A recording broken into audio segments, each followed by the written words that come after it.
Nation, and welcome to Spotlight. I'm your host, Jonathan. And in honor of Captain Marvel in theaters, you should definitely check it out. It's an amazing movie. If you like the Marvel movies, you'll love this movie. Don't listen to the haters online, go check it out. It is amazing. Alright, and the Stan Lee cameo, one of his bests. Especially if you're a fan of Kevin Smith. But I thought in honor of all that, today's episode would be a spotlight on Captain Marvel, but a little different than normal. It's not a spotlight on any particular Captain Marvel, it's a spotlight on Captain Marvel in general. So I thought we could start at the beginning and work our way down. That'll be fun. Up first is Captain Marvel, now known as Shazam. He was invented by a company called Fawcett Comics in 1939, and he was doing really well. Like, people loved him. People bought him consistently to the point where he was outselling Superman. You know how hard it is to outsell Superman, especially back then? He was also in 1941 the first character to show up on film in a serial, which I think I talked about on a previous episode of A Year in Comics, I believe. And so this character is very, very popular. But the problem was that DC got jealous, should we say, and they sued them. DC Comics sued Fawcett Comics, claiming that Captain Marvel was a knockoff of Superman. And so Fawcett Comics, for that and a couple other reasons, stopped producing the comic. And they kind of let the name slide. They didn't keep trademarking the name in order, because you have to keep using a name in order to keep it trademarked, and they weren't using it. They let it go, and during that time, Marvel kind of came in and took the name. But then in the 70s, DC Comics licensed the comics from Fawcett Comics and started making more comics, but they were advertising it as Shazam. They were using his power code word to advertise it. And then eventually, by the 90s, DC Comics just bought the character. And they would still occasionally call him Captain Marvel, but then they'd have issues with Marvel Comics, and there was this whole thing. And he hasn't been called Captain Marvel since 2011. But he's an interesting character. He had a TV show called Shazam, I think in the 70s, real cheesy looking. I haven't seen it, but I'm looking for it. Maybe it's on DVD somewhere, or it's on DC Universe. I'll see if I can find it there. But he's the original Captain Marvel, and it's just crazy that Captain Marvel, the newest Captain Marvel and the first Captain Marvel, both have movies coming out the same year. What a weird world we live in, right? The next Captain Marvel is one I didn't even know existed. Apparently there's this company called MF Enterprises, and they made a comic book called Captain Marvel. But it only lasted a few issues because Marvel Comics came in and said, we'd really rather you didn't make a character named after us. And they stopped making the character. So that did not last long. But he does exist. So then that brings us to the Marvel Captain Marvels. Now, the original Captain Marvel was this guy named mar-vell. And he came to Earth as a spy for the Kree, and eventually kind of grew to love human beings and kind of switched allegiances. I never really found the character all that he was never a personal favorite of mine. He was alright, but I didn't love the character, except for one time when they did this weird storyline where him and Rick Jones started sharing a body, and only one of them could be in charge at a time, kind of like Shazam. And I loved it when that was the case. Like, because I'm a big fan of Rick Jones. If you don't know who Rick Jones is, he was kind of the glue of the early Marvel Universe. He was a kid who was in a testing field, and Bruce Banner saw him and pushed him out of the way, and that's how he became the Incredible Hulk. And then he was Captain America's lackey for a while. Like, Rick Jones just kind of weaved his whole way around the MCU. He even became the version of the Abomination for a while. He's a really cool character who is just kind of in the background of all the major Marvel events. But there was a while where he shared a body with Captain Marvel. And I always thought that was kind of a cool period in time. And mar-vell was the first graphic novel that Marvel Comics made. It was the death of Captain Mar-vell. So I mean, he's an important character. I never really got too into him, but he's a cool character. The second Captain Marvel in the Marvel Universe is my personal favorite. And I'll admit, I was really disappointed when I first heard about this movie coming out that they weren't making it about her. But then if you watch the movie and you pay close attention, you might just see her. Her name is Monica Rambeau. She was a cop in New Orleans. Although, in the movie, she's not. Spoiled. She's in the... Watch the damn movie. I'm gonna come back here. But, she was a cop in New Orleans. Oh, I'm gonna give spoilers for the movie in 5, 4. Just skip ahead like 2 minutes if you haven't seen it yet. 3, 2, 1. Okay, if you watch the Captain Marvel movie, she's Captain Marvel's best friend, her daughter. That's her, Monica Rambeau, and she'll grow up to be a Captain Marvel. And since that movie takes place in the 90s, I'm really hoping that they give her her powers in the modern day, since by the time we get to the present in the movies, she'd be fully grown, right? I don't know.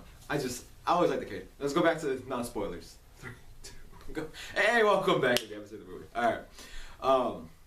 But no, so she got her powers and she became an Avenger. She would even go on to lead the Avengers for a while. Very interesting character. She went by the name Captain Marvel, but she gave the name up to Captain Mar-vell's son. To Captain Marvel's son, Genis-vell, and she would go by the name Proton until Genis-vell would then come and take that name from her as well. She would then go by the name Pulse, and most recently she goes by the name Spectrum. But she's such a good character. Whenever I think of Captain Marvel, I still think of her. Like, her run in the Avengers, I actually don't know. I'm sure she had her own solo series, but I never read it. But her run in the Avengers, it's some of my favorite time in the Avengers. It was definitely some of the more funner time in the Avengers. So you should definitely give her a look-see and find out more about the character. Next up, we have Genis-vell, the one who kept stealing names from the last Captain Marvel. The first name he actually used before taking Captain Marvel was Legacy, because he wanted to live up to his dad's legacy and he never could. He had a pretty cool run. I liked his stuff in Thunderbolts, if you ever read Thunderbolts, especially around the Avengers Disassemble time period. But he would eventually be shattered throughout time and space by Zemo, so, you know. But he's there, check him out. Next up was Genis-vell's little sister, Pyresville? I don't know. Some of their names, I'm just like, wait, what? She would also go by Quasar for a while. And then by Martyr, and then die like a martyr. I don't really know much about her, except that she I guess was really close to Moondragon. Moondragon's an interesting character. You don't know Moondragon, you should check her out. But yeah, so she was the next one. Then we have Kennar, who was a squirrel agent who impersonated the original Captain Marvel and pretended to come back to life so that he could spy on everybody during the Secret Invasion. But then he got messed up in the head and thought he was Captain Marvel and then fought as Captain Marvel.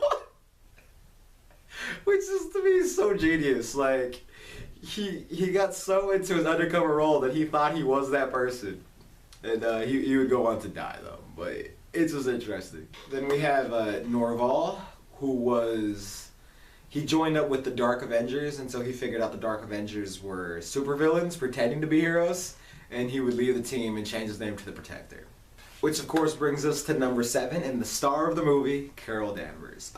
She was invented in the late 60s, I believe 68, and she would work with the original Captain Marvel until about I think sometime in the 70s when she became the first Miss Marvel. She had gained her powers and all that.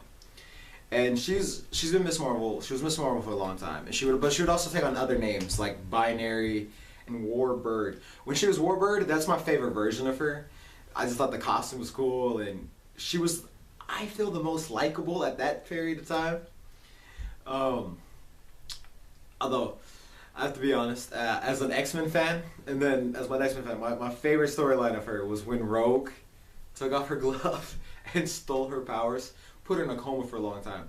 But the coolest Rogue we ever got was because of Carol Danvers. When you ever watched the X-Men animated series, they actually did this storyline, but where Rogue could fly and had super strength and all that, she stole all that from Carol Danvers. But Carol Danvers would, of course, eventually wake up, and Rogue would eventually lose those powers due to a whole other storyline. But then Carol Danvers would go back to being Miss Marvel. I just recently became Captain Marvel. It's the one thing I was apprehensive about this movie was I really can't stand Carol Danvers, and she's always been she's always been kind of a standoffish character, but I never really had a problem with her. I just didn't love her until I started learning more about Warbird, and then I started to like her. But it wasn't until Civil War II that I absolutely hated the character. Until I absolutely hated the character, because in Civil War II, if you don't know the storyline. The storyline is that there's an Inhuman who gains the power to see the future, and Carol Danvers decides to use his power to prevent crime. She basically creates the Minority Report in the MCU, not the MCU, in the Earth 616, and Iron Man's like, no, this is wrong. You can't arrest people for things they haven't done yet. And then it starts to come out that his predictions are one possible outcome, and that you're actually making these outcomes happen by acknowledging them, but you could just as easily not let them happen. And Carol Danvers invested so much time and energy in this, she refused to accept that, no, this is what's happening, we have to stop it, these stuff is written in stone. And it turns out it's not, and she's arresting people and punishing people for things that they haven't done yet and that they might not even do. I mean, that just made her really, really unlikable, especially since when it was all said and done, she never really backed down and admitted she was wrong. And this was like, come on, what you did was fucked up. So I'll admit, I was a little apprehensive going into this movie because I don't like Carol Danvers. But the movie Carol Danvers is nothing like the comic one. It's a lot more interesting and not as I'm right, you're all wrong. Like how a lot of people think Captain America is, that's kind of how her comic book counterpart is. But the movie version wasn't like that at all. She's very relatable in the movie. So don't judge it by the comics. She's her own thing. They made her own creation. Actually, you know what? I take it back. The first introduction I had to the character was actually in a trilogy of X-Men novels. I might have seen her in the X-Men cartoon first, but I didn't really register the name. But there's a series of X-Men novels called The Chaos Engine. And for those of you who are only fans of the movie, the Tesseract in the comics is called the Cosmic Cube, and it alters reality. Basically, whoever holds it can recreate the world in their image. And so the Chaos Engine series is, I think the first version is Red Skull, and then Magneto gets it, and then Doctor Doom gets it. I forget the order. It's been a while since I read it, but she was in that. And then basically the world keeps getting rewritten, and a few people know and are trying to fix the problem. And that's where I first learned about Carol Danvers. But all the different Captain Marvels are really interesting. Well, except for the ones that I know about. But the ones I've read, they're very interesting. I like different things about each of them. You should definitely check them all out. And because there's so much confusion about, oh, Captain Marvel this, Captain Marvel that, and that's not the real Captain Marvel. So I thought it'd be interesting to break down what's what and who's who of the different Captain Marvels. We were talking about her being Miss Marvel for the longest time. The new Miss Marvel is probably one of the best characters Marvel has invented in a long time.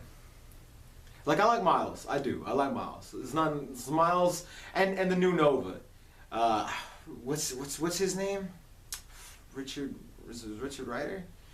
The Kid Nova. I love both. Like, those three. The Champions team. Oh, I nominated.